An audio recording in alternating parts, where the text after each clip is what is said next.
Now that's cute. You think you're in charge here?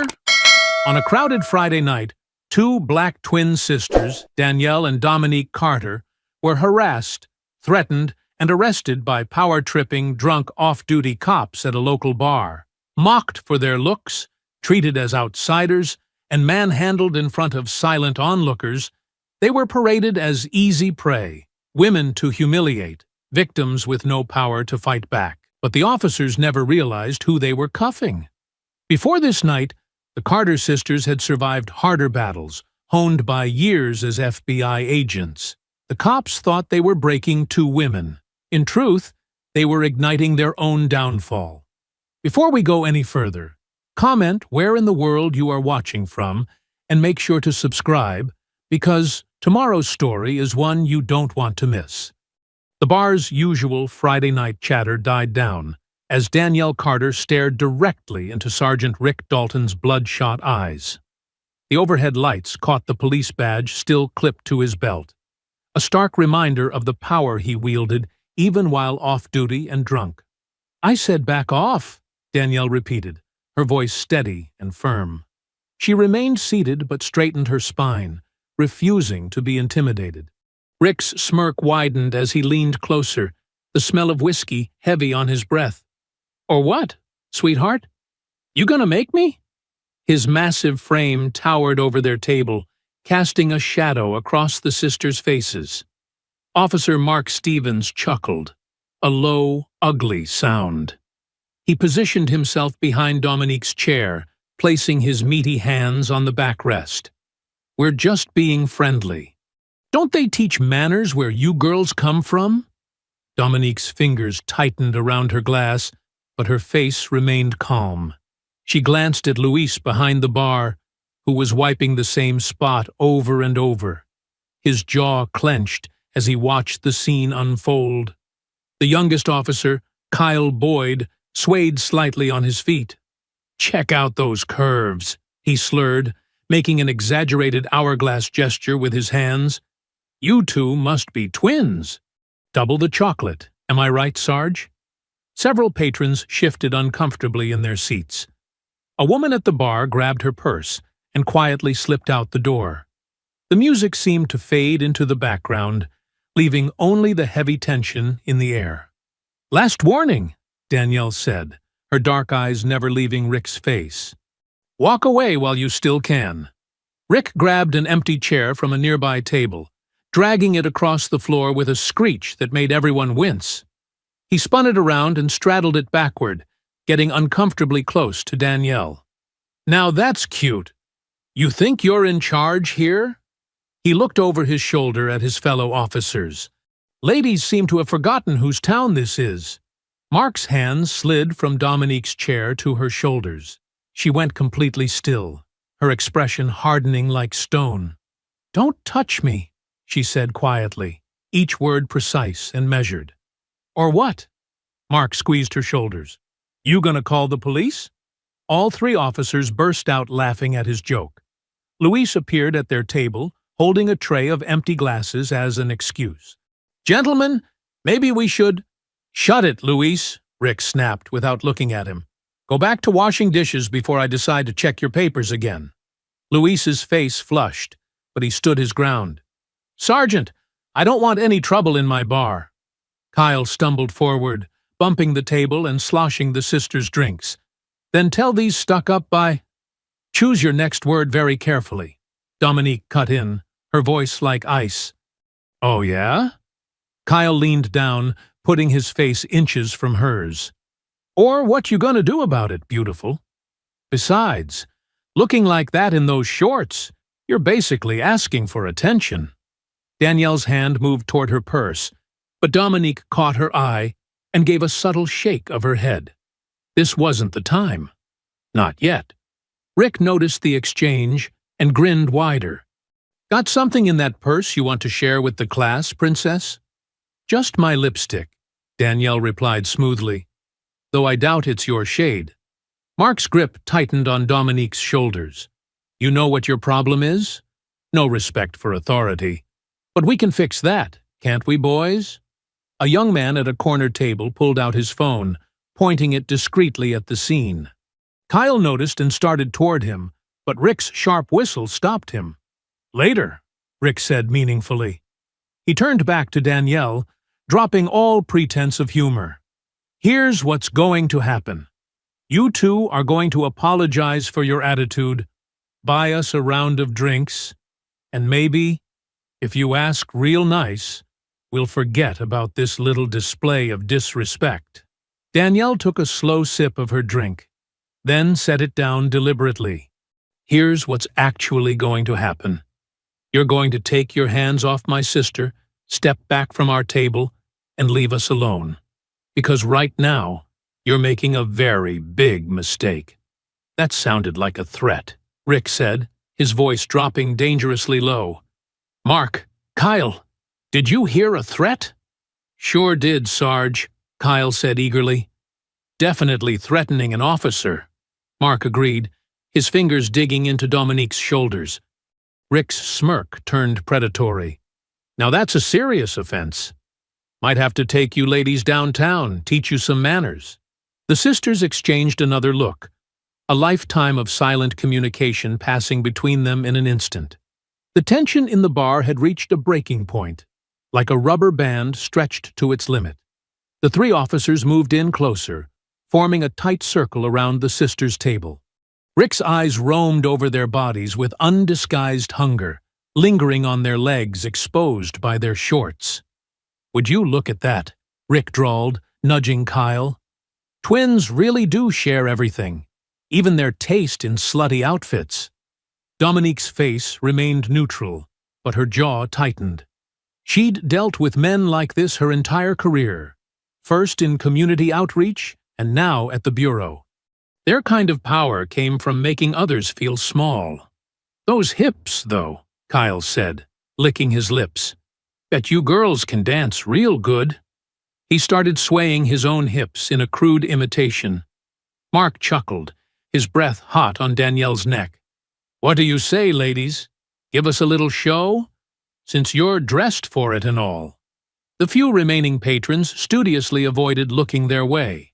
Luis had disappeared behind the bar, probably calling someone for help, but the sisters knew better than to expect backup in a town where these men ruled. "Back up," Danielle warned again, her voice carrying across the now silent bar. "You're drunk, and you're making fools of yourselves." Rick's face darkened. "Making fools of ourselves?" He gestured at their outfits. "You come in here, dressed like that, shaking what your mama gave you, and we're the fools?" "Our clothes aren't an invitation," Dominique said quietly, but with steel in her voice. "And your badge isn't a license to harass women." "Harass?" Rick's laugh was ugly. "Honey, if you didn't want attention." He moved behind Dominique's chair with surprising speed for a drunk man. "You wouldn't dress like this." The sound of his hand connecting with Dominique's backside echoed through the bar like a gunshot. His laughter followed, loud and cruel, as Dominique shot up from her chair, her face flushed with fury and humiliation.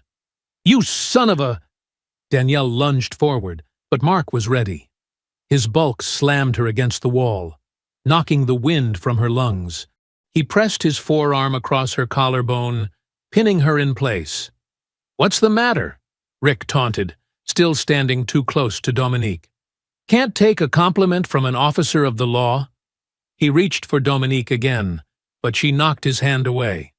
"Touch me again," Dominique said, her voice trembling with rage, "and you'll pull back a stump."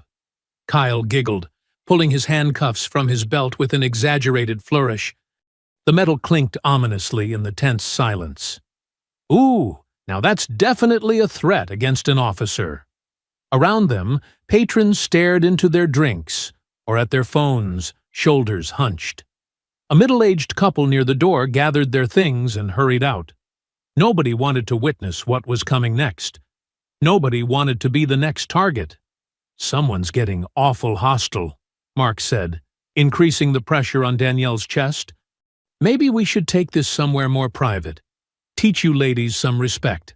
Danielle struggled against Mark's grip, her training screaming at her to fight back, to protect her sister. But she forced herself still, knowing that one wrong move now could spiral into disaster. Rick moved closer to Dominique, using his height to loom over her. His breath reeked of whiskey and spite as he growled, "Let me explain something real clear. This is my town." He jabbed a finger into her chest. "My streets." Another jab. "My rules." Kyle jangled the handcuffs again, grinning like a kid on Christmas morning. "And rule number 1 is, you don't talk back to cops. Especially not when we're being so nice," Mark added, his free hand moving to stroke Danielle's hair. She jerked her head away, and his fingers tangled painfully in her curls. Rick circled Dominique like a shark, his eyes never leaving her body. "See? We could have had a real good time. Could have shown you girls some real Southern hospitality." His hand shot out, grabbing Dominique's wrist when she tried to step away. "But now you've gone and hurt our feelings." Luis appeared at the edge of the scene, his face pale but determined. "Sergeant Dalton, please. They're customers." "Did I stutter before, Luis?" Rick's voice dropped to a dangerous whisper. "One more word from you, and ICE will be real interested in that back room of yours." Luis's mouth snapped shut, his hands balling into helpless fists at his sides. "Smart man," Rick sneered. He turned back to Dominique, twisting her wrist until she gasped. "Now, you're going to learn what happens when you disrespect officers in my town." Kyle stepped forward eagerly, handcuffs raised.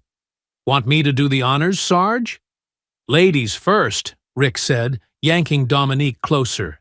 He leaned in until his lips nearly touched her ear. "You don't talk back to cops in my town." Kyle moved behind Dominique with practiced efficiency, roughly yanking her arms back. The handcuffs snapped closed around her wrists, with a metallic click that seemed to echo through the silent bar. Her breath hitched as the cold steel bit into her skin, Kyle deliberately making them too tight. "Not so high and mighty now, are you?" Kyle sneered, shoving Dominique down. Her knees hit the sticky floor hard, making her wince. The sharp smell of spilled beer and decades of grime assaulted her nose. Mark had Danielle pinned face first against the wall, her cheek pressed against the rough wooden paneling.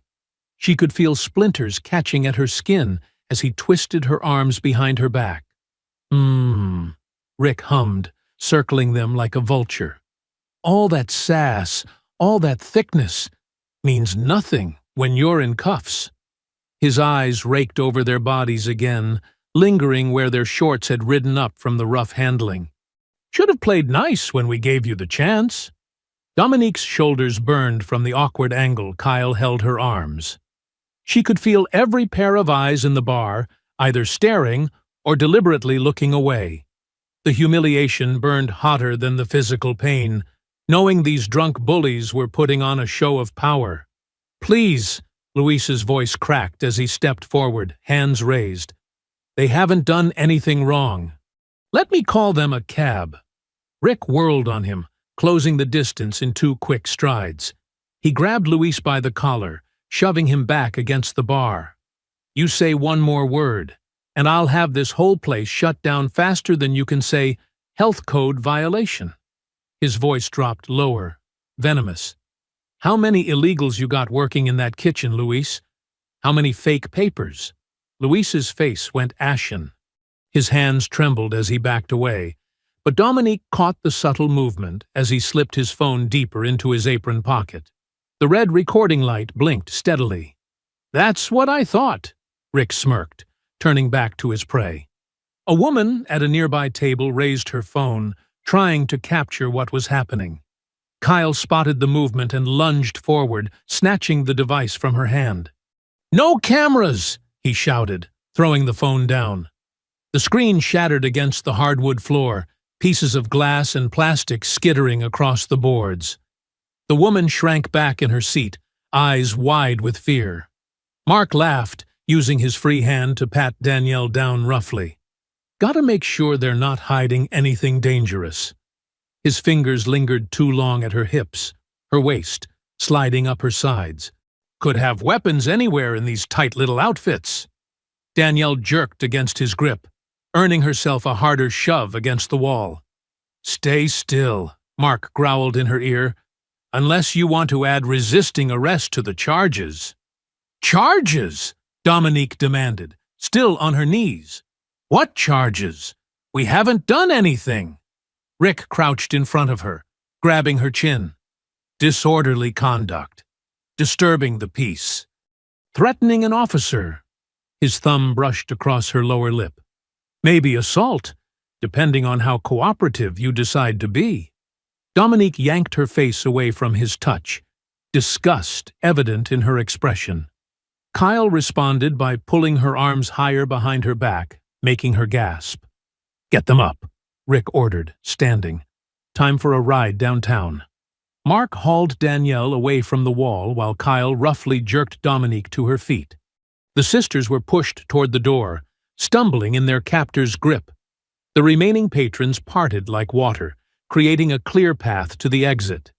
No one made eye contact. No one spoke up. The only sounds were the sisters' footsteps and the jingling of the officers' equipment belts. "Such a waste," Rick said, holding the door open. "Could have been a fun night for everyone." He reached out to touch Dominique's hair as she passed, but she jerked away despite Kyle's painful grip. The night air hit them like a slap, humid and heavy. The parking lot's fluorescent lights cast harsh shadows across the scene, making everything feel surreal. A patrol car sat waiting, its presence suggesting this hadn't been as spontaneous as the officers pretended. Mark shoved Danielle harder than necessary, making her trip. She barely caught her balance, her shoulders straining against the cuffs. "Careful there, sweetheart," he mocked. "Wouldn't want to add falling down drunk to your charges." Through the bar's windows, faces watched. Some worried, some curious, all helpless or unwilling to intervene. Luis stood in the doorway, his phone still recording from his apron pocket, his face a mask of carefully controlled rage and fear. As they were marched toward the waiting patrol car, Dominique felt the heat of humiliation burning through her entire body. Every step on the cracked asphalt was an insult. Every touch from Kyle's guiding hands a violation. Her FBI training screamed at her to fight back, but the tactical part of her mind knew now wasn't the time. Beside her, Danielle's voice came out as barely more than a whisper, fierce and full of promise through clenched teeth. "They have no idea who they're messing with." As they reached the bar's entrance, Dominique felt the rough grip of the handcuffs cutting into her wrists. Her shoulders ached from the unnatural position, but her mind raced with calculated precision. Years of FBI training had prepared her for moments like this, when everything seemed lost, but opportunity still lurked in the details. She twisted her hands behind her back, fingers straining against the metal restraints. Kyle's drunken focus was more on shoving her forward than watching her hands. With practiced flexibility, she managed to work 2 fingers into her back pocket, where her badge case sat heavy against her thigh. The leather case was slick with sweat, making it harder to grasp. Dominique bit her lip, concentrating through the pain as she worked the case, free millimeter by millimeter. Finally, she felt it slide free. With a subtle flick of her wrists, she let it drop. The badge case hit the wooden floor with a heavy thud that seemed to echo through the tense silence. It landed face up, the golden shield catching the bar's dim light. The FBI seal was unmistakable. "Federal Bureau of Investigation," Dominique announced, her voice carrying across the now silent room. Despite the bruise blooming on her cheekbone where Kyle had grabbed her face earlier, her tone remained steady and authoritative. Her eyes swept the crowd, making sure every witness understood the gravity of what they were seeing. The patrons who had been averting their eyes now stared openly, phones discreetly emerging from pockets. The air in the bar seemed to thicken with tension as the implications sank in. Danielle stepped forward, shrugging off Mark's momentarily loosened grip. She stood tall despite her bound hands, chin raised in defiance. "You're assaulting federal agents," she added, her words sharp as ice picks in the silence. Her dark eyes locked onto Rick's face, watching the realization hit him. For a moment, Rick just stared at the badge on the floor, his alcohol-flushed face frozen in surprise. Then, like a switch being flipped, he burst into loud, forced laughter. The sound was ugly, more threatening than amused. "Well, ain't that cute?" He kicked the badge case, sending it skittering across the floor. "You think that fancy little card means anything here?" His voice dropped to a dangerous growl. "This is my town. My rules." He nodded to Kyle, who immediately yanked the cuffs tighter on Dominique's wrists. The metal dug deeper into her skin, drawing a sharp intake of breath despite her efforts to stay stoic. Kyle's breath was hot against her neck as he leaned in close. Should have kept that pretty mouth shut. Around them, the crowd shifted uncomfortably. The sound of phones being unlocked and camera apps opening filled the tense silence. Rick's head snapped toward the noise, his face darkening. "Anyone takes a picture," he announced to the room. "They'll be joining these ladies downtown. Interference with police business is a serious offense." His hand rested meaningfully on his holstered weapon. Luis moved carefully behind the bar, his movements deliberately slow and non-threatening. He leaned close to a regular customer seated at the counter, his voice barely above a whisper, but urgent. "Remember what you saw tonight. Remember everything." The patron gave a subtle nod, eyes fixed on his drink. Mark grabbed Danielle's arm again, his fingers digging into her bicep hard enough to leave marks. "Let's go, FBI," he sneered, making the title sound like an insult.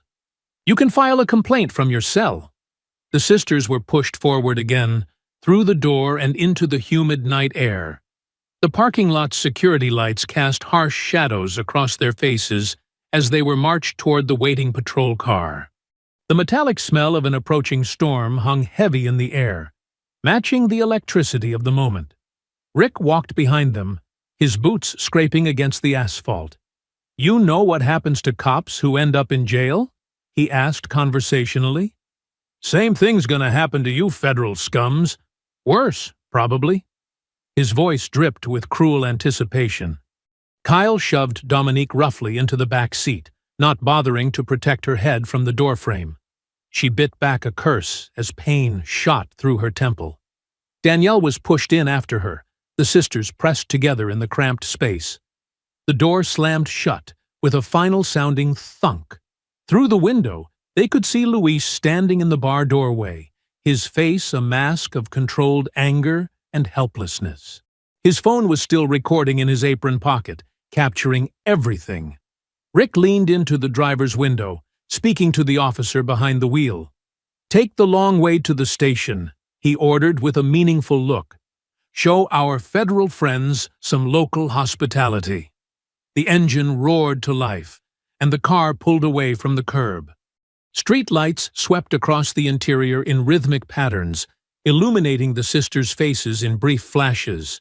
The partition between the front and back seats couldn't fully muffle the officer's malicious laughter. As they turned onto the main road, Danielle leaned close to her sister, her voice barely audible over the engine noise. "They just declared war," she whispered through clenched teeth, her words carrying all the promise of retribution to come. The fluorescent lights of the police station buzzed overhead, casting harsh shadows across the dingy hallway as Rick and Kyle shoved the sisters forward. Their footsteps echoed against the scuffed linoleum floor, punctuated by the jingling of handcuff chains. "Welcome to your new home," Rick sneered, his alcohol-soaked breath hot against Danielle's neck. He grabbed her arm harder, fingers digging into her skin as they approached the holding cells. The booking area was empty, except for a bored-looking desk sergeant who barely glanced up from his crossword puzzle.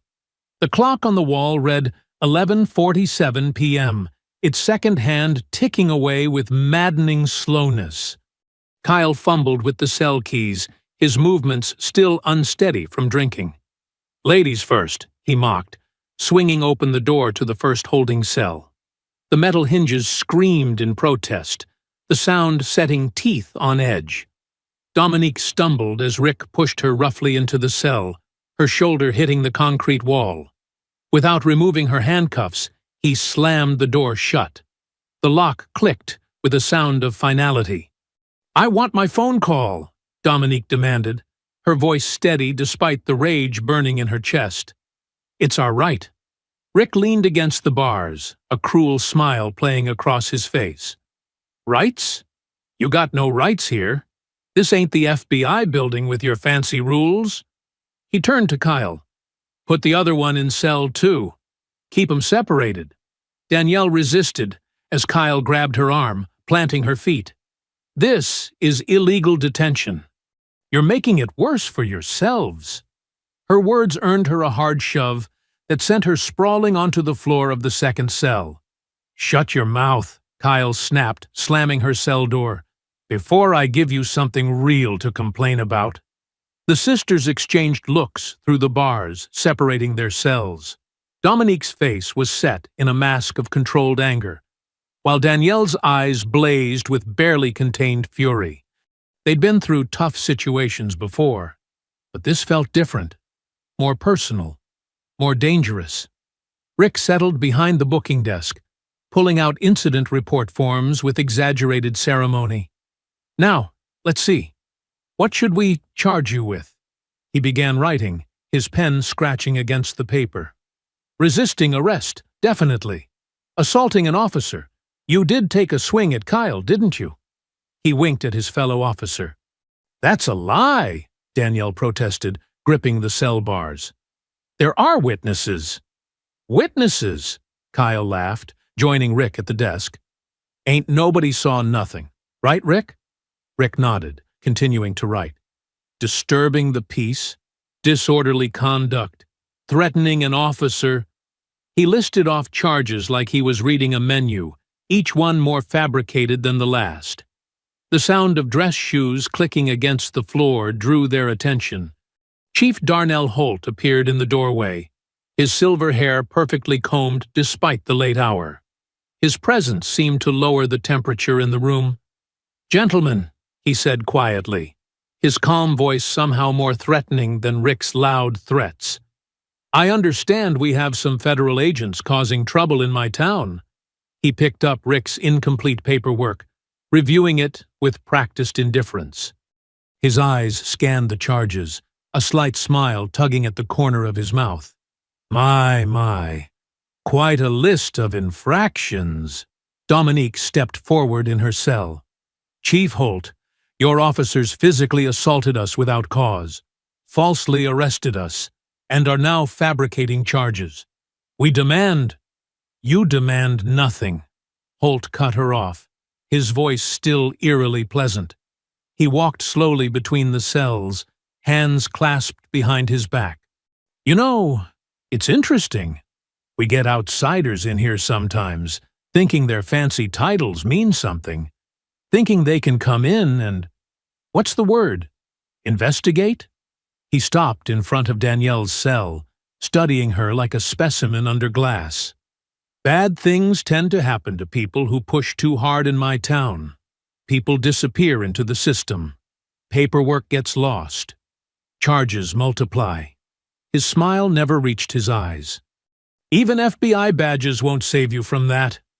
The threat hung in the air like smoke, choking the oxygen from the room. Rick and Kyle exchanged satisfied smirks, enjoying the show their boss was putting on. "You can't intimidate us," Danielle said, her voice low and dangerous. "We've dealt with corrupt cops before." Holt chuckled, the sound devoid of humor. "Corrupt?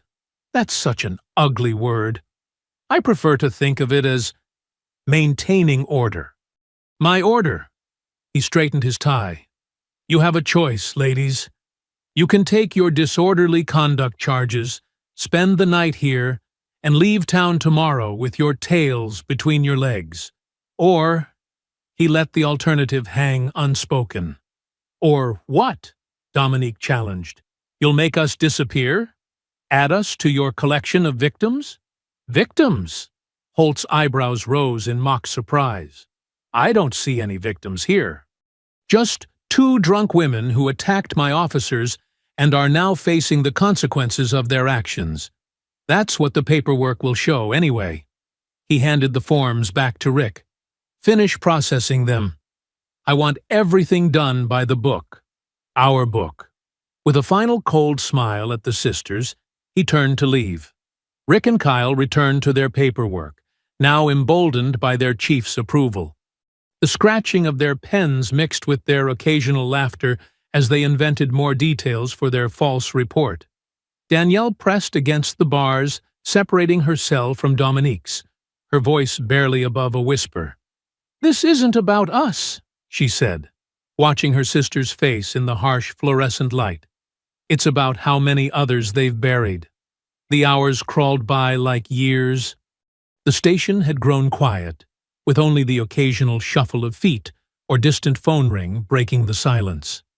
The clock now read 2:13 a.m., and the sisters had settled into a watchful waiting game.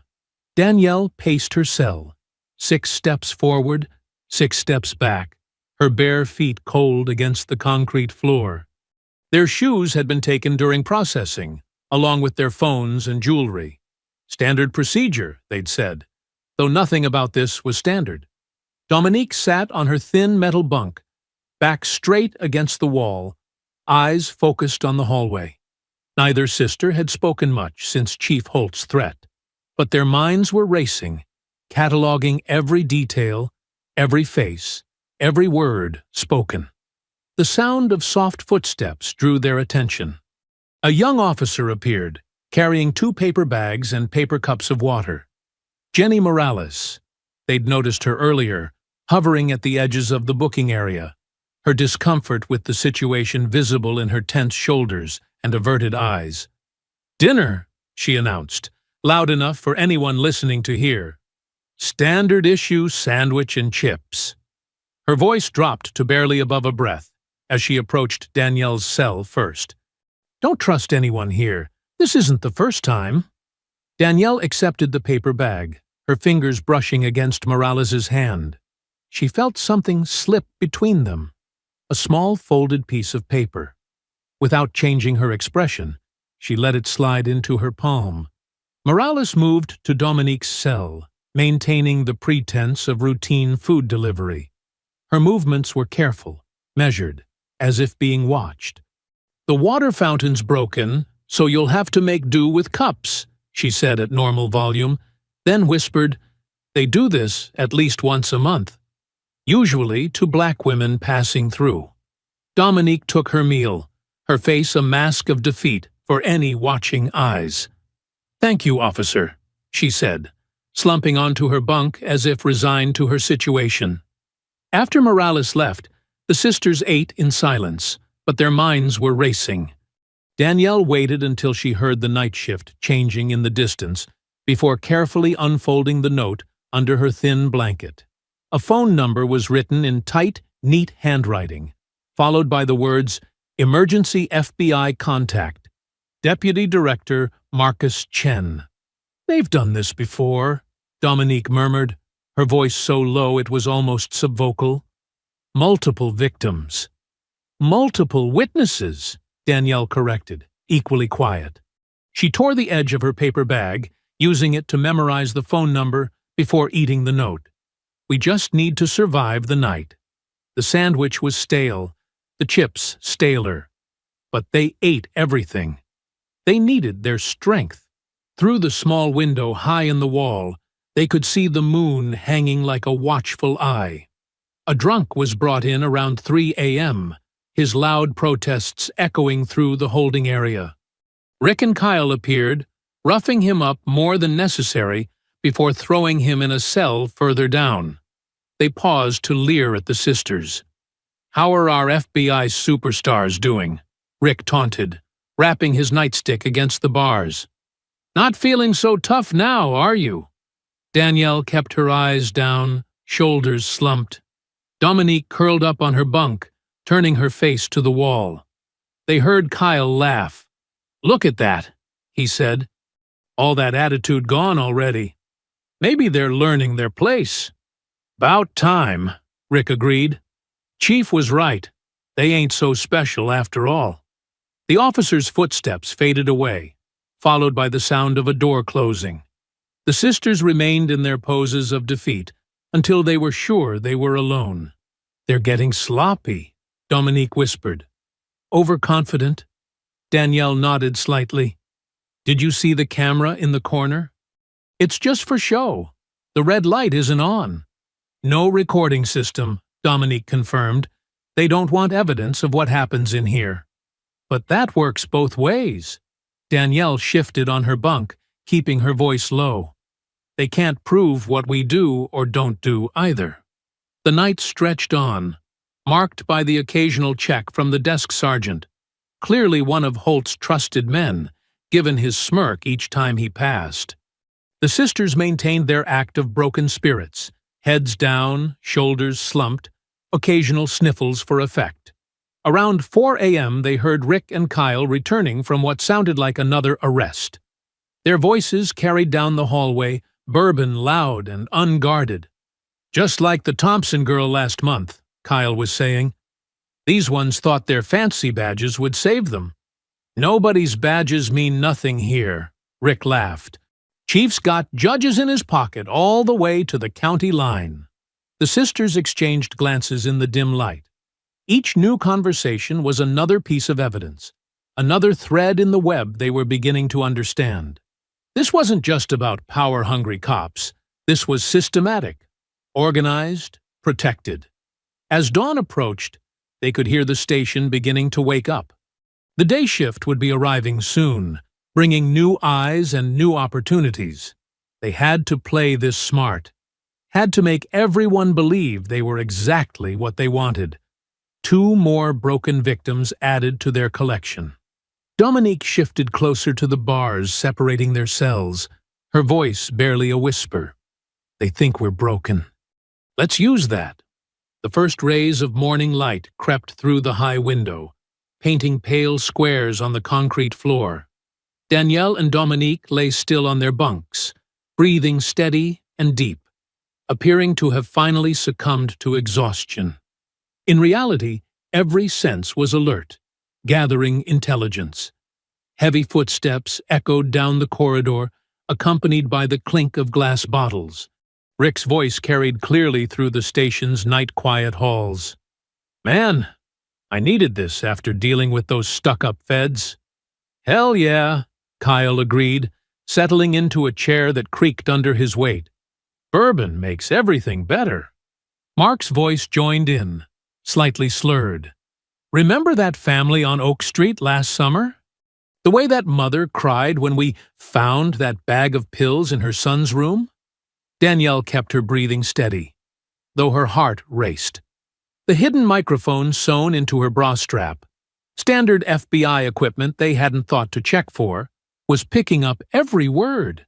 She shifted slightly, angling her body to better capture the conversation. "That was classic," Rick chuckled, ice cubes clinking in his glass. "Kids swore up and down they weren't his. But who's gonna believe some black teenager over 3 officers of the law?" 5 years minimum, Kyle added proudly. "That's another one off the streets." "Chief says we're doing God's work," Mark said, "keeping the neighborhood clean." That's what he told the mayor last month at the fundraiser.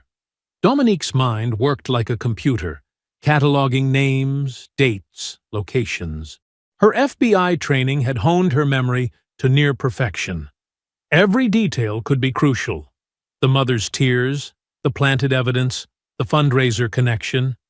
"Speaking of cleaning up," Rick continued, his chair scraping against the floor as he leaned forward. "Remember the Williams family? 3 generations living in that house on Maple. Until we got creative with that property seizure," Kyle laughed. "Now it's that nice new coffee shop." "Development company sure was grateful," Mark added. "That envelope the chief got wasn't exactly thin." The bourbon kept flowing, loosening their tongues further.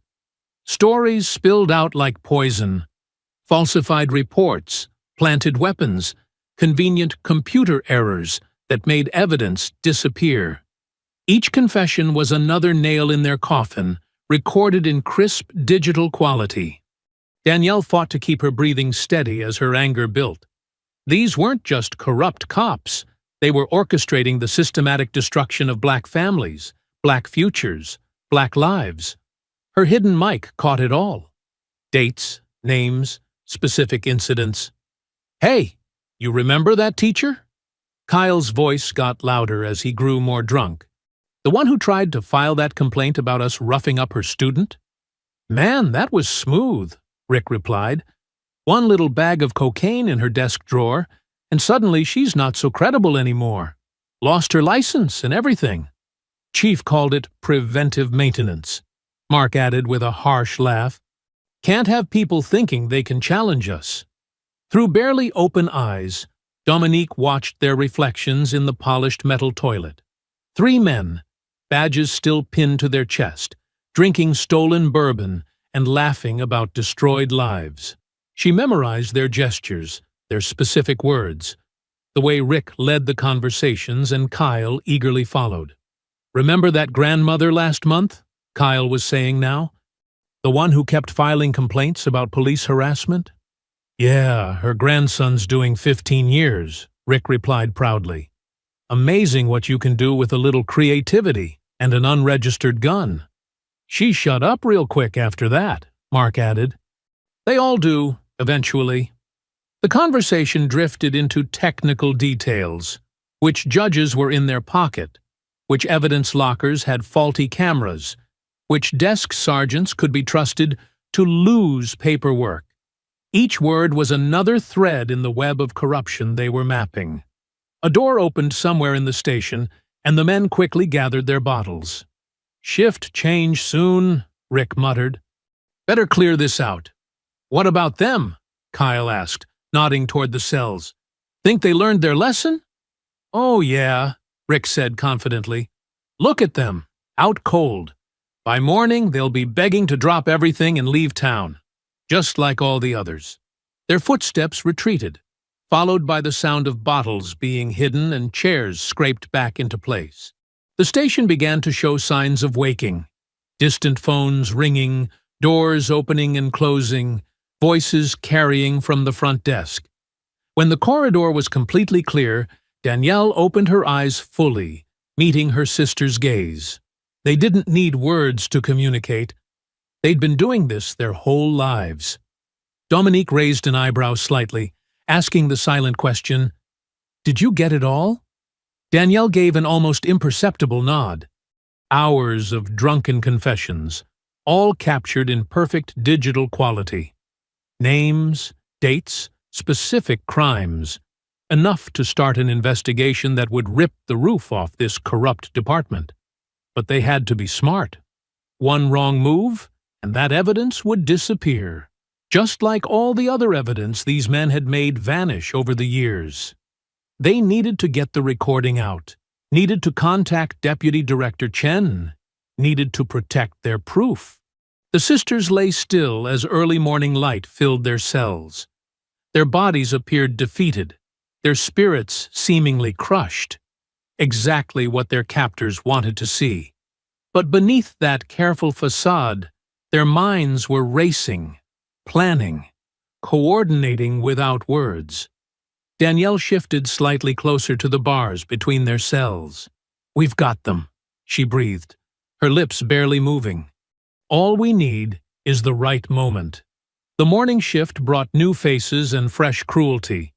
Officers paraded past their cells, some sneering, others pointedly ignoring them. But one face stood out, Officer Jenny Morales, her dark eyes carrying a hint of sympathy beneath her professional mask. She waited until the corridor cleared before approaching with their breakfast trays. "Eat quickly," she whispered, sliding the bland oatmeal through the slots. "I can get you to a phone, but we have to time this perfectly." Danielle studied the young officer's face, looking for any sign of deception.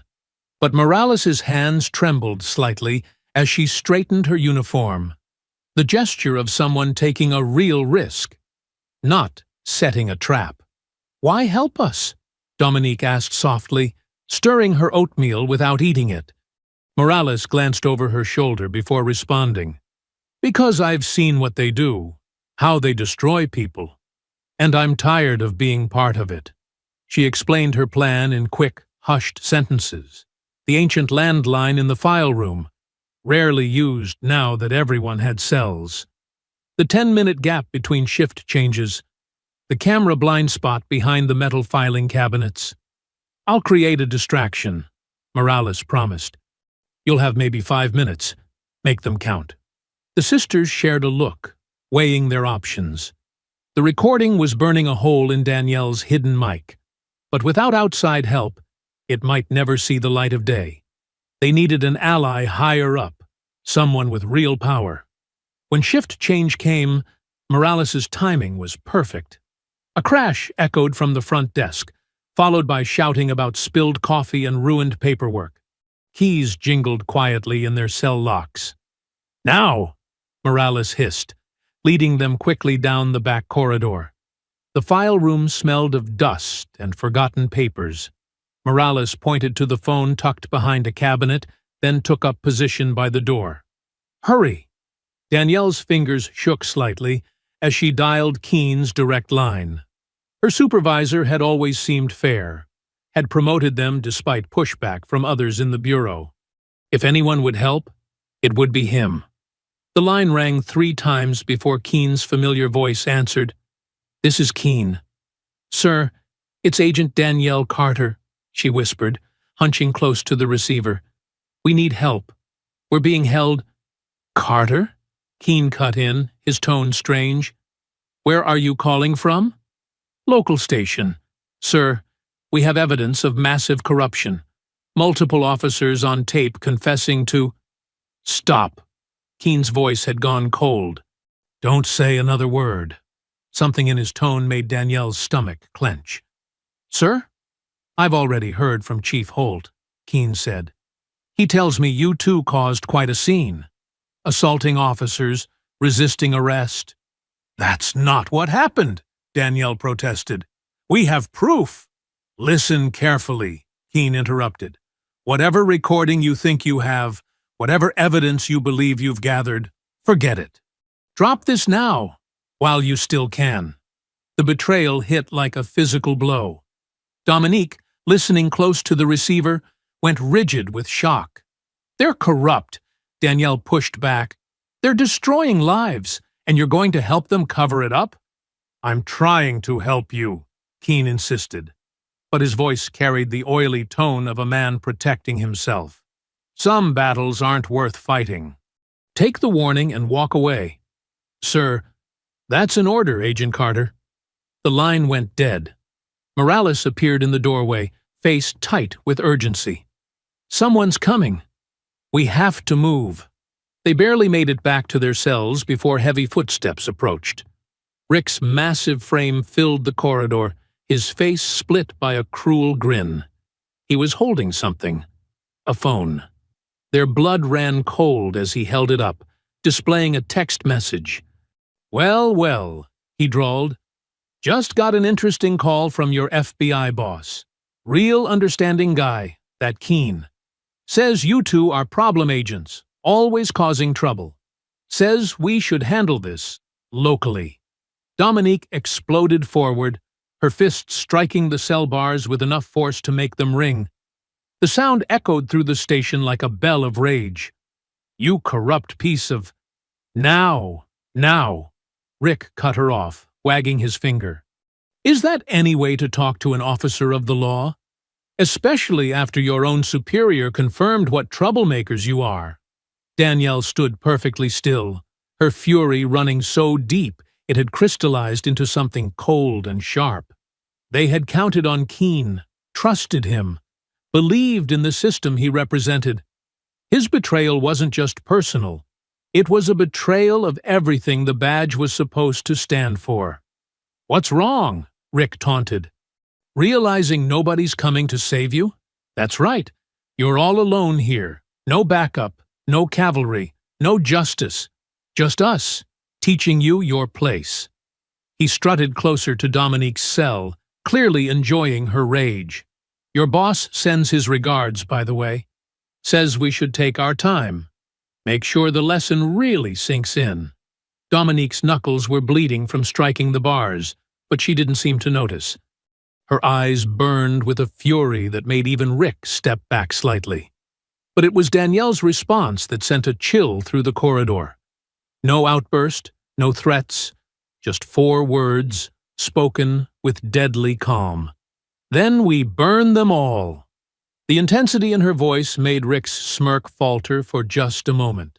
Because it wasn't the threat of a desperate prisoner. It was a promise from someone who had nothing left to lose and everything to prove. He covered his unease with a harsh laugh and walked away, but the sisters' eyes followed him.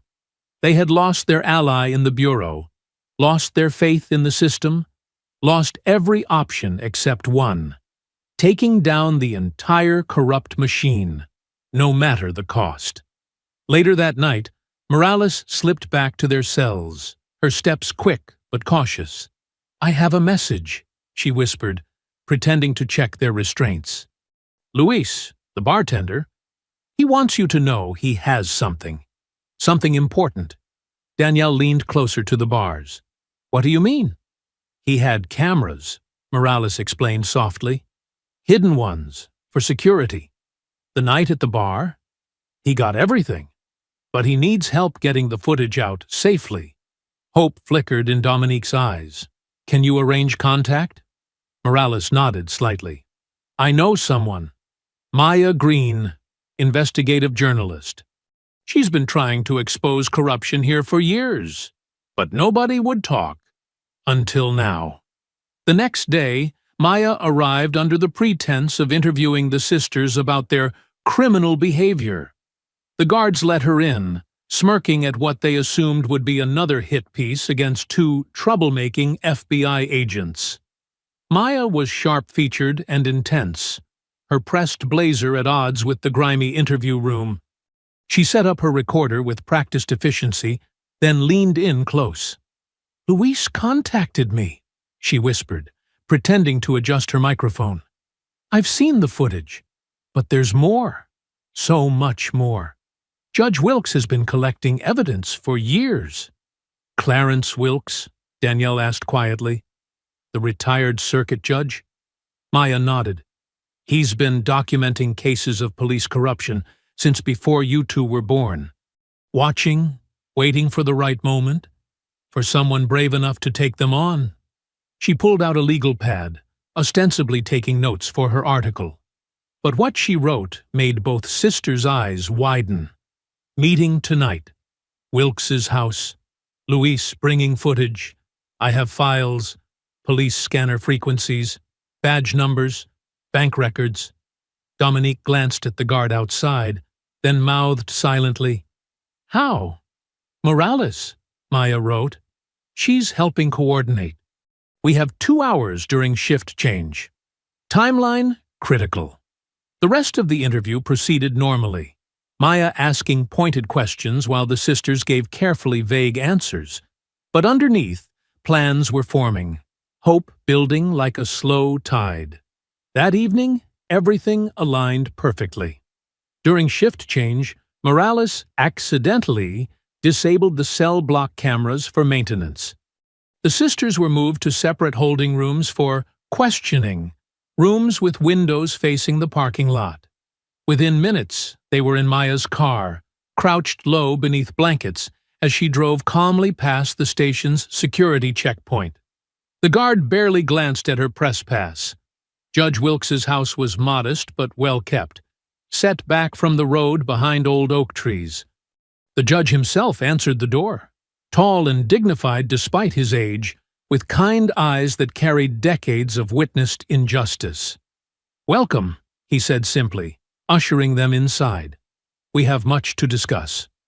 Luis was already there, his laptop open on the dining room table. "I have everything," he said, his voice tight with controlled anger. Not just that night. Years of footage, them bragging about planted evidence, beating suspects, shaking down businesses. The judge nodded grimly. And I have the court records to match. Cases where evidence appeared mysteriously. Witnesses who changed their stories after conversations with officers. Patterns of targeted harassment against minority communities.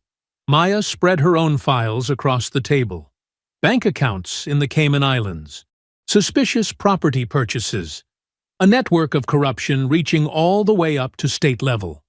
And now we have proof of FBI involvement, Danielle added, thinking of Keene's betrayal. They worked through the night, piecing together evidence, building connections, documenting patterns. Luis's footage provided faces and confessions. The judge's records showed the legal framework of corruption. Maya's financial investigations exposed the money trail. "Look at this," Dominique said, pointing to a pattern in the arrest records. Every time someone tried to speak up, they were arrested within days. Then their lives were systematically destroyed. Jobs lost, families harassed, homes foreclosed. They're not just corrupt, the judge said heavily. They're organized, efficient. This is generations of systematic oppression refined into a machine. But machines can be broken, Maya countered, her eyes bright with purpose. We have what we need. Real evidence, multiple sources, irrefutable proof. Luis nodded firmly. And witnesses. People are ready to talk now. They just needed to know they weren't alone. The judge smiled slightly. In all my years on the bench, I've never seen a case this strong. Or people this determined to see justice done. The night wore on. Papers covered every surface. Laptops hummed. Phones buzzed with messages from more people coming forward. Each with their own piece of the puzzle, their own story of injustice. As dawn approached, Dominique stood by the window, watching the sky lighten. The weight of all they'd learned, all they were fighting for, settled on her shoulders, not as a burden, but as a source of strength. She turned to the room, to these allies who had risked everything to help them, to her sister who had never wavered, to the growing stack of evidence that would expose decades of corruption. "We're fighting for more than just us now," she said, her voice filled with quiet determination.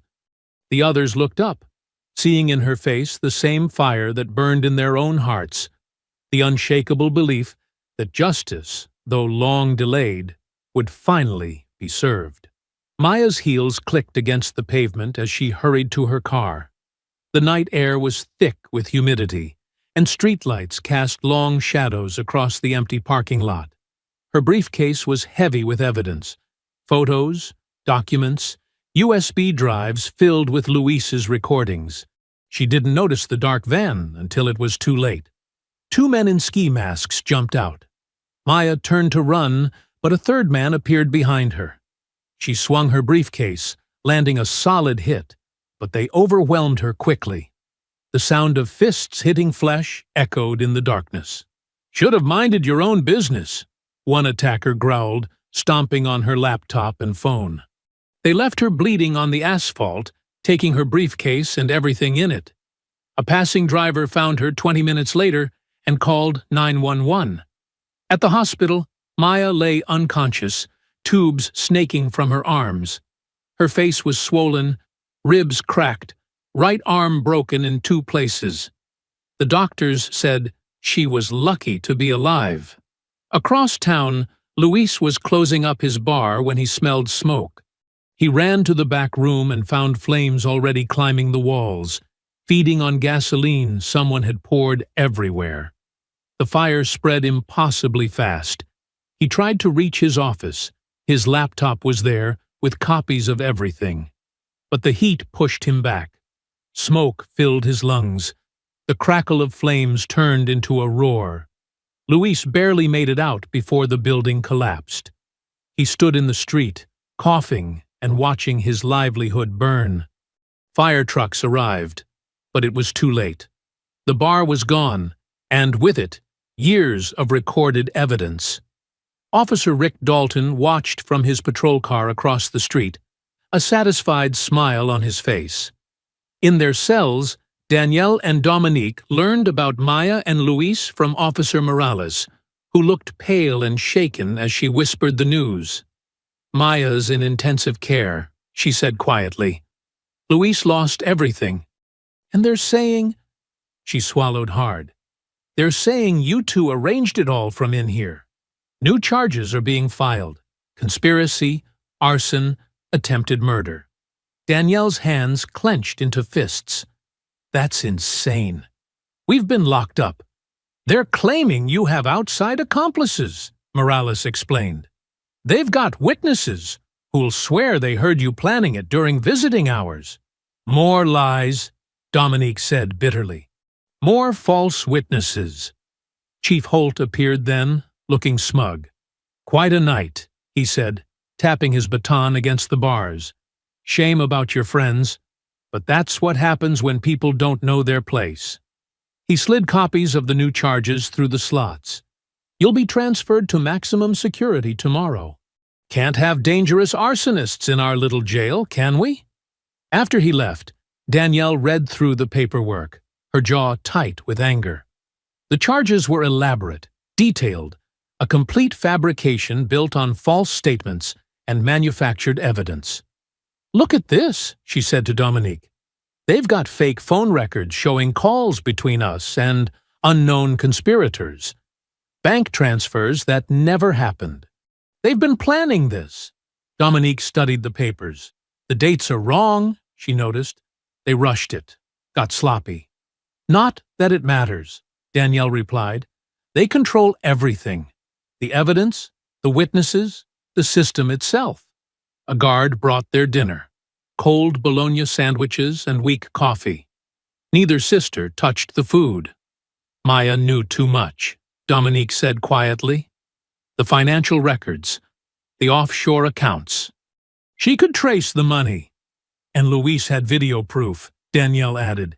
"Years of them discussing crimes right there in his bar, thinking no one was recording." They fell silent as heavy footsteps approached. Rick and Kyle swaggered past, making a show of checking the locks. "Sleep tight, ladies," Rick called. "Tomorrow's gonna be a long day. Hope you like prison food." When they were gone, Dominique moved closer to the bars separating their cells. "What about Judge Wilkes? His records?" "Morales says his house was broken into this afternoon," Danielle replied. "Everything taken. They're thorough, I'll give them that." The sisters sat in silence as night settled over the jail. Somewhere, a prisoner sobbed. Keys jingled as guards made their rounds. "We knew they'd fight back," Dominique said finally. "Knew they'd try to silence everyone. But this—" Danielle gestured at the charges. "They're not even trying to be subtle anymore. They're panicking." A cockroach scuttled across the floor between their cells.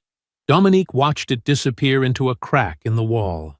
"Maya will recover," she said. "Luis will rebuild. We're not finished." "No," Danielle agreed. "We're not. And neither are they. This is just the beginning of how far they'll go to keep their power." Through the narrow window, they could see stars appearing in the darkening sky. The same stars they'd watched as children, dreaming of justice, swearing to fight against bullies and corruption.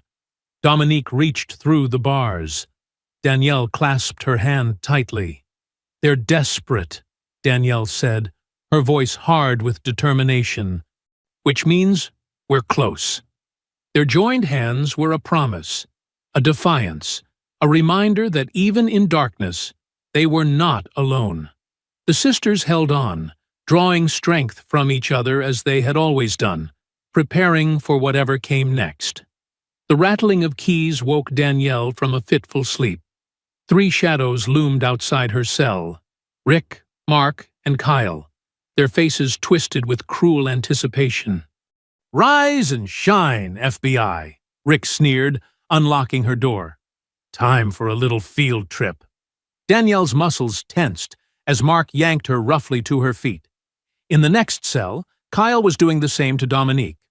The sisters exchanged quick glances, reading each other's thoughts without words. "Where are you taking us?" Dominique demanded as Kyle shoved her forward. Rick laughed, the sound echoing off the concrete walls. Somewhere quiet, somewhere private. They were marched through empty corridors, their bare feet cold against the floor. The night guard's desk was empty, no witnesses to their removal. Outside, the summer air was thick and heavy. A white van waited in the shadows, its engine idling. The sisters were pushed inside, landing hard on the metal floor. No seats, no windows, just darkness and the smell of oil and rust. Mark climbed in back with them, while Rick took the wheel and Kyle rode shotgun. The van lurched forward, tires crunching on gravel. "You know what your problem is?" Rick called from the front seat. "You thought your fancy badges made you untouchable. Thought you could come into my town and start digging up trouble." The van hit a pothole, making everyone bounce. Danielle's shoulders slammed into the wall. "Your town?" she shot back. "You mean your personal playground? Where you can abuse whoever you want?" Mark's backhand caught her across the face. "Shut your mouth. Touch her again," Dominique growled. "And You'll what?" Kyle twisted around in his seat, grinning. "We own this county. Police, judges, even your precious FBI supervisor. They all play by our rules." The van turned onto a rough road, branches scraping the sides. Through the windshield, Danielle glimpsed trees pressing close, their leaves black against the starlit sky. "Nobody knows where you are," Rick said. "Nobody's coming to help. By morning, you'll just be 2 more missing persons cases. Maybe they'll find pieces of you in the swamp. Maybe not." The sisters sat back to back, drawing strength from each other's presence. Danielle felt Dominique's fingers brush hers, a silent signal they'd used since childhood. Stay alert. Wait for an opening. After 20 minutes of bumpy road, the van stopped. When the back doors opened, the smell of stagnant water and rotting vegetation filled the air. An abandoned warehouse loomed ahead, its broken windows like empty eye sockets in the moonlight. "Home, sweet home," Rick announced, shoving them toward the building. "At least for the next hour or so. That's about how long it'll take for the gators to clean up after we're done." Inside, moonlight filtered through holes in the roof, casting strange shadows on debris-strewn concrete. Rusty machinery hulked in the corners like sleeping monsters. Mark produced a flashlight, sweeping its beam across empty oil drums and fallen beams. Rats scurried away from the light. "Perfect spot," Kyle said. "Nobody's been out here in years. Nobody to hear anything." Rick circled the sisters slowly, enjoying their vulnerability. "You know what I love about this job? Getting to put arrogant scums in their place, especially ones who think having dark skin and a badge makes them special." "Is that what this is about?" Danielle asked, her voice steady despite her racing heart. "You can't stand seeing black women with authority?" "This is about respect," Rick snarled. "About knowing your place in the natural order." "Natural order?" Dominique laughed harshly. "You mean white men with badges getting away with murder?" Kyle kicked her legs out from under her. She fell hard, but immediately started to rise. Mark's boot on her back kept her down. "I've waited a long time for this," Rick said, drawing his service weapon. "Ever since you two walked into that bar, acting all superior, like you were better than us." "We are better than you," Danielle said coldly. "We protect people. You prey on them." Rick's face darkened with rage. He grabbed her hair, yanking her head back. The gun's barrel pressed against her temple, cold and final. "Any last words, FBI?" he whispered. "Any clever comments about justice? About right and wrong?" Danielle stared straight ahead, refusing to give him the satisfaction of seeing fear in her eyes. She felt Dominique tense behind her, ready to move despite Mark's boot. The gun pressed harder, metal biting into skin. Rick's finger tightened on the trigger. Rick's finger tensed on the trigger, but Danielle's sharp laugh cut through the tension. "What's wrong, Rick? Need a gun to feel strong? Can't handle 2 women without backup." His hand trembled slightly. Drunk and angry, his control was slipping. "Shut up. Or what? You'll prove what a big man you are by shooting an unarmed woman?" Danielle's voice dripped with contempt. "That's your style, isn't it? Picking on people who can't fight back?" Behind her, Dominique slowly worked the hair clip from her braids, while Mark's attention was fixed on Danielle's words. Her fingers moved carefully, feeling for the handcuff's lock. "You think you're so smart?" Rick growled, pressing the gun harder. "Think you can talk your way out of this?" "No, I think you're a coward," Danielle continued, noting how his rage made him step closer. "A small man with a badge, terrorizing people because it's the only way you can feel powerful." Kyle shifted uneasily.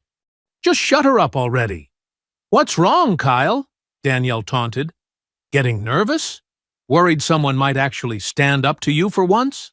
Mark's boot lifted slightly as he turned toward the argument. That was all Dominique needed. The handcuff clicked open. "You know what your problem is?" Danielle kept pushing. "You're used to people being afraid, used to them backing down. But we're not afraid of you." Rick's face twisted. "You should be. Why? Because you've got a gun? Because you've got drunk friends to hold us down?" Danielle's eyes blazed. "That just proves how weak you really are." With a roar of rage, Rick swung the gun to strike her face. But Danielle was ready. She ducked, the weapon whistling past her ear. In the same instant, Dominique exploded upward, driving her elbow into Mark's gut. He doubled over with a grunt of pain. Kyle lunged forward, but Danielle's leg swept out, catching his ankle. He crashed to the floor, his head cracking against concrete. Rick tried to bring the gun back around, but Dominique was already moving. Her palm struck his wrist, sending the weapon spinning into the darkness. "You bit!" His curse was cut short by Danielle's fist connecting with his jaw. Mark recovered his breath and charged, but the sisters moved in perfect sync. Dominique stepped left while Danielle went right, their FBI combat training taking over. Mark's wild punch met empty air. Dominique grabbed his extended arm, using his momentum to flip him over her hip. He landed hard, the impact driving the breath from his lungs. Kyle staggered up, blood running from a cut on his forehead. He pulled his baton, swinging it in a vicious arc. Danielle blocked with her forearm, gritting her teeth against the pain. Her knee drove up into his groin, dropping him to the floor. Rick bellowed like a wounded bull, throwing haymaker punches, but his drunken swings were slow and clumsy. The sisters dodged and weaved, landing precise strikes to vulnerable points: throat, solar plexus, kidneys. "Not so tough without your gun, are you?" Danielle taunted as she ducked another wild swing. Mark tried to grab Dominique from behind, but she was ready. Her head snapped back, catching his nose with a crunch. As he reeled, she spun and drove her knee into his ribs. Kyle struggled up again, fumbling for his pepper spray. Danielle's kick sent it flying from his hand. Her follow-up punch laid him out cold. Rick managed to land a glancing blow to Dominique's shoulder, but she rolled with it, converting the momentum into a spinning kick that caught him in the temple. He stumbled, dazed. Mark pulled his backup piece, but Danielle was too close. Her hands locked around his wrist, twisting sharply. The gun clattered to the floor as bones snapped. His scream echoed off the warehouse walls. Through it all, the sisters moved like dancers in a deadly ballet, each anticipating the other's moves, creating openings, covering blind spots. Years of training and shared instincts made them devastating against the drunken, undisciplined cops. Rick tried to bull rush Dominique, but she sidestepped smoothly. His own momentum carried him into a support beam with a resounding clang. He slumped to his knees, vision swimming. Kyle stirred feebly, but stayed down, while Mark cradled his broken wrist, moaning. Dominique retrieved Rick's dropped handcuffs, approaching him as he knelt dazed on the concrete. The metal clicked shut around his wrists, tight enough to bite. "Welcome to our world," she said coldly. "How does it feel to be helpless?" Danielle stood over him, voice hard with triumph. "Checkmate." Rick's eyes were unfocused, blood trickling from a cut above his eye. The warehouse was silent except for harsh breathing and Kyle's quiet groans. The mighty sergeant, so full of swagger and menace just minutes before, knelt defeated on the filthy floor. His own handcuffs bound him, while his backup lay unconscious or injured. The tables had turned completely. The sisters stood tall, breathing hard but victorious. Despite bruises and scrapes, they were unbroken. Their FBI training, combined with the strength born of years facing down bullies and bigots, had proven superior to drunken brutality. Rick's head slumped forward in defeat, his bravado finally shattered. The natural order he'd bragged about had been upended. The predator had become prey. Danielle pulled a small device from her boot, a modified body camera that had survived the pat-downs. With practiced moves, she activated the FBI uplink system, its tiny red light blinking to life. "What's that?" Rick slurred, squinting at the light through his bloody haze. "Your confession booth," Danielle said coldly. She positioned the camera carefully, making sure it captured all three officers. "Everything you say is streaming live to FBI servers.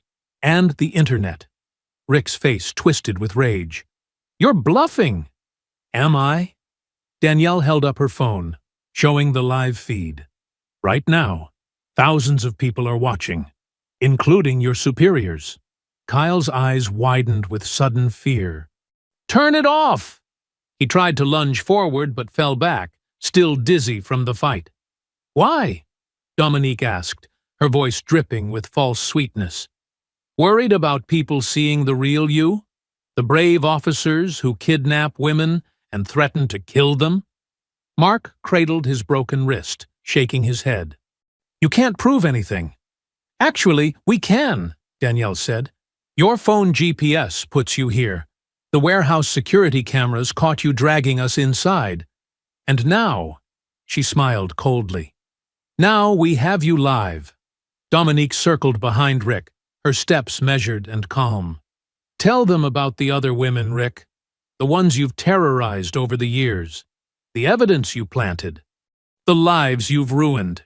"I don't know what you're talking about," Rick spat, but sweat beaded on his forehead. "No?" Danielle moved closer, her voice hard. "What about Maria Rodriguez? The drugs you planted in her car before deporting her, separating her from her kids? Or James Washington, the college student you framed for assault?" Rick's face paled. "That's all lies." "Then what about tonight?" Dominique pressed. "Tell the camera why you really arrested us. Was it because we broke any laws, or because we wouldn't let you grope us?" Across town, Officer Jenny Morales sat at her desk, carefully monitoring the live feed. Her fingers flew across the keyboard, sharing the stream to key social media platforms and news outlets. She had waited years for this moment, documenting the department's corruption in secret. Now, finally, the truth would come out. "You think you're so special," Rick sneered at the camera, his drunken state loosening his tongue. "Coming into my town with your FBI badges, thinking you can change things. This is how it's always been, how it should be." "And how's that, Rick?" Danielle prompted, knowing he was about to hang himself with his own words. "Keeping people in their place," he shouted. "These streets were peaceful before their kind started getting uppity, thinking they deserve rights, deserve respect." He spat the words like poison. Kyle tried to shut him up, but Rick was too far gone, too drunk and angry to stop. "You know how many of them we've put away?" he continued, laughing darkly. "Plant a little evidence here. Rough them up there. They learn real quick who's in charge. Morales watched the viewer count explode as she shared the feed. Local news stations picked it up first, then national outlets. The hashtag #ChockerCorruptCops started trending. She sent anonymous tips to key journalists, ensuring the story couldn't be buried. "Tell them about the quotas, Rick," Dominique said quietly. "About targeting specific neighborhoods." "Someone has to keep those areas in line," he growled. "Chief knows it. Department knows it. Hell, even your precious FBI knows it." "Why do you think your supervisor warned us you were calling?" Danielle's eyes narrowed. "So you admit Supervisor Keene is working with you?" Rick's drunken brain caught up too late. His face contorted with rage as he realized what he'd revealed. "You set me up!" he screamed, struggling against the cuffs. "You tricked me." "No, Rick," Danielle said calmly. "We just gave you enough rope to hang yourself. Everything you've said is your truth. Your real face." The warehouse doors burst open as FBI tactical teams swarmed in, followed by state police. Morales had made sure the feed reached the right people. "This is all lies!" Rick screamed into the camera as agents surrounded him. "They attacked us! They're the criminals!" But the evidence was undeniable. The live stream had caught everything. His threats, his confessions, his racist rants. Millions had watched him reveal the ugly truth behind his badge. The sisters stood side by side, watching coldly as Rick continued to rave. His power was gone, stripped away by his own words and actions. The camera kept rolling, documenting his final meltdown for the world to see. "You're under arrest," a senior FBI agent announced, reading Rick his rights as other agents secured Kyle and Mark. "You can't do this to me!" Rick thrashed against the cuffs. "I'm a police officer." "Not anymore," Dominique said softly. Danielle kept the camera steady, ensuring every second was captured. Across the internet, comments and shares exploded. The story was breaking wide open, and there would be no containing it this time. In the police station, Morales smiled grimly as she watched other officers frantically trying to damage control. But it was too late. The truth was out, streaming across millions of screens. Rick's eyes locked onto the camera one last time, filled with impotent rage. "This is all lies!" he screamed as agents began leading him away. The sisters simply stared back at him, their expressions cold and satisfied. Justice, so long denied, was finally being served. The morning sun blazed over the small town as federal vehicles swarmed the streets. Black SUVs and tactical units converged on the police station, their lights flashing against the brick walls. News vans lined the sidewalks, cameras rolling as the story that had exploded overnight continued to unfold. Chief Darnell Holt sat in his office, watching the chaos through his blinds. His phone hadn't stopped ringing since the warehouse live stream went viral. Mayors, commissioners, reporters, all demanding answers he couldn't give. His carefully constructed empire of lies was crumbling. The door burst open. Federal agents flooded in, weapons drawn.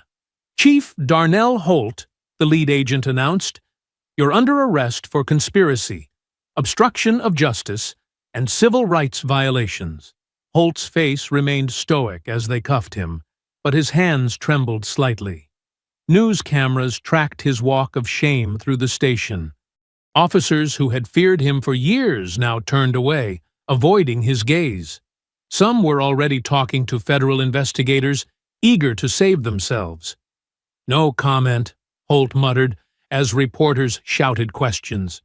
But his carefully crafted image as the town's protector shattered with each flash of the cameras. Across town at the FBI field office, Robert Keene's world imploded just as spectacularly. He sat rigid in his chair as internal affairs agents boxed up his awards and credentials. 25 years of service, he said quietly. Gone because of those sisters. Gone because you betrayed your badge, the Internal Affairs agent corrected, dropping a thick indictment on his desk. Conspiracy, obstruction, abuse of power. The evidence is overwhelming. Keene's face reddened. I was protecting established relationships. You were protecting corrupt cops who terrorized innocent people. The agent cut him off. And you did it for years. Outside the field office, reporters captured Keene's disgrace as he was led out in handcuffs. His polished appearance had crumbled. His tie hung loose, his hair disheveled. The man who had built his career on loyalty to power now had no one loyal to him. At the county jail, Rick, Mark, and Kyle were processed into cells, their badges and uniforms replaced with orange jumpsuits. Rick's face was plastered across every news channel, his drunken confessions playing on repeat. His racist rants had become a national symbol of police corruption. "My life is over," Kyle whimpered in his cell. "Should have thought about that before you helped kidnap federal agents," his guard replied coldly. Mark sat silent in his cell, cradling his broken wrist, the reality of his situation finally sinking in. The power he had wielded so carelessly was gone. Now he was just another inmate, waiting for justice to grind him down. As federal agents combed through years of corrupt files, the town's residents took to the streets. What started as a small gathering outside the police station swelled into hundreds, then thousands. Black residents who had suffered silently for years found their voices. "No more fear," they chanted. Carter sisters showed the way. Mrs. Washington, mother of the college student Rick had framed, stood at the front of the crowd. "My boy lost 3 years of his life because of their lies," she told news cameras, tears streaming down her face. But today, the truth is finally out. Retired Judge Wilkes addressed the protesters, his voice strong despite his age. "I saw the corruption from the bench, but they threatened anyone who spoke up. The Carter sisters did what many of us couldn't. They stood their ground and exposed the truth." Luis, the bartender whose hidden recording had helped build the case, received a standing ovation from the crowd. His bar might have burned, but his courage had helped spark a revolution. Officer Jenny Morales walked out of the police station, turning in her badge. "I can't serve in a corrupt system," she announced. "It's time to rebuild from the ground up." The crowd parted as Danielle and Dominique emerged from the federal building. They had refused to change clothes, still wearing the shorts and tops from that fateful night at the bar. Their bruises were visible, but their heads were high. The sisters paused at the top of the steps, taking in the scene. Signs bearing their names waved above the crowd. Phones recorded their every move. But it was the faces that struck them. Faces full of hope, of vindication, of long-awaited justice. "When they assaulted us in that bar," Danielle addressed the crowd, her voice carrying across the square, "they thought we would be easy victims. They were wrong. But this isn't about us," Dominique added. "This is about every person they've terrorized, every life they've tried to destroy, every voice they tried to silence."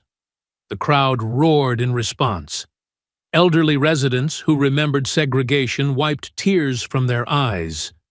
Young activists raised their fists in solidarity.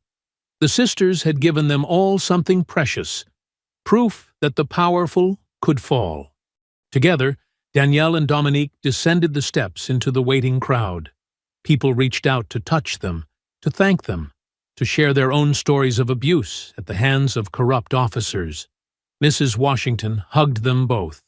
"You gave us our dignity back," she whispered. The sisters moved through the crowd, accepting embraces and words of gratitude. They had come home to expose corruption and found a community ready to rise. Behind them, the corrupt system they'd exposed continued to crumble. But here, surrounded by the people they'd helped liberate, Danielle and Dominique Carter walked with their heads high, unbroken and unbowed. 3 weeks after the arrests, the old community hall buzzed with energy. Every wooden chair was filled, with people standing along the walls and spilling out into the hallway. The worn floorboards creaked under the weight of so many bodies, and the evening light filtered through dusty windows, casting long shadows across eager faces. Maya Green stood at the podium, her notebook open before her. The bruises from her attack had faded, but her determination burned brighter than ever. She adjusted her glasses, scanning the crowd that had gathered to hear the truth finally spoken aloud. "Tomorrow, my full investigation hits the press," she announced, her voice firm and clear. 6 months of digging, hundreds of interviews, and thousands of documents. We're exposing every false arrest, every planted evidence case, every instance of brutality that was covered up. The crowd murmured, a mix of pain and vindication in their responses. An elderly man in the front row nodded slowly, tears streaming down his weathered face. His grandson had spent 5 years in prison on fabricated charges. "The story doesn't end with Rick Dalton and his cronies," Maya continued, flipping through her notes. "We've uncovered a network of corruption spanning 3 decades. Judges who looked the other way, prosecutors who buried evidence, politicians who profited from our silence." She paused, making eye contact with faces in the crowd. "But most importantly, this story is about you. The mothers who lost sons to false charges, the business owners who paid protection money, the witnesses who were threatened into silence. Your voices are finally being heard." Judge Clarence Wilkes rose from his seat, his tall frame still commanding respect despite his age. He made his way to the podium with measured steps, each one echoing in the attentive silence. "I sat on that bench for 30 years, he began, his deep voice resonating through the hall. "Watched good people get crushed by a system that was meant to protect them. Every time I tried to speak up, they threatened to destroy my family." He gripped the podium, his knuckles whitening. "But those days are over. Chief Holt's network is exposed. His allies are scrambling to save themselves. Federal investigators are reopening hundreds of cases." His voice swelled with emotion. "This town is ours again." The crowd erupted in cheers and applause. People hugged each other, some crying openly. Mrs. Washington stood up, raising her son's college acceptance letter. He'd been released and cleared of all charges, ready to restart his life. Officer Jenny Morales, now working with the federal task force, shared updates on the investigation. 17 officers have been indicted so far. The FBI's Civil Rights Division is establishing a permanent presence here. We're rebuilding the department from scratch, with community oversight. Luis, still operating his bar from a temporary location while rebuilding, spoke about the night that started it all. When those officers attacked the Carter sisters, they thought it would be just another abuse of power. Instead, it became their downfall. The crowd turned as Danielle and Dominique Carter entered from the back, making their way to the front. They moved through the audience, accepting hugs and words of gratitude. Their presence commanded attention, not from fear like the corrupt officers had used, but from earned respect. Danielle took the podium first, her FBI badge glinting under the hall's lights. "When we came home that night, we were just 2 sisters wanting a quiet drink," she began, her voice carrying to every corner. "But what happened to us had happened to so many others. The only difference was we had the training and resources to fight back." She paused, looking at the faces before her. "Justice is never given," she declared, her words ringing with conviction. "It's fought for. Every day, in every way possible. Sometimes with badges and courts, sometimes with cameras and protests, sometimes with simple courage to speak truth to power." Dominique joined her sister, their shoulders touching in solidarity. The men who attacked us thought their badges made them untouchable, she added. They were wrong. No one is above the law, and no one is beneath justice. She smiled, gentle but determined. And tonight, we fought for all of us. For every person they tried to break, every family they tried to destroy, every truth they tried to bury. The hall filled with applause again, people rising to their feet. Young activists who had organized the protests stood beside elderly residents who had endured decades of abuse. United in victory, united in determination to prevent it from happening again. Maya returned to the podium, holding up advance copies of her exposé. Tomorrow, the whole country will know what happened here. But more importantly, they'll know how we fought back, how a community found its voice and demanded better. Judge Wilkes nodded solemnly. This isn't just about punishing the guilty. It's about building something better. A justice system that serves everyone equally. A police force that protects rather than terrorizes. A community where truth matters more than power. As the meeting wound down, people lingered, sharing stories and plans for the future. The sisters stood together, watching the scene unfold. They had helped break decades of silence, but the real power lay in the community that had risen up once given the chance. Finally, as the evening deepened into night, Danielle and Dominique stepped out of the community hall. The street was quiet now, but not with the fearful silence of before. This was a peaceful quiet, the kind that comes after truth has won out over lies. Side by side, they walked into the darkness, their footsteps echoing on the sidewalk. Behind them, the corrupt system they'd exposed sat behind bars, its power broken. The fight for justice would never truly end, but in this town, at least, the silence had been shattered forever. I hope you enjoyed that story. Please share it with your friends, and subscribe so that you do not miss out on the next one. In the meantime, I have handpicked 2 stories for you that I think you will enjoy. Have a great day.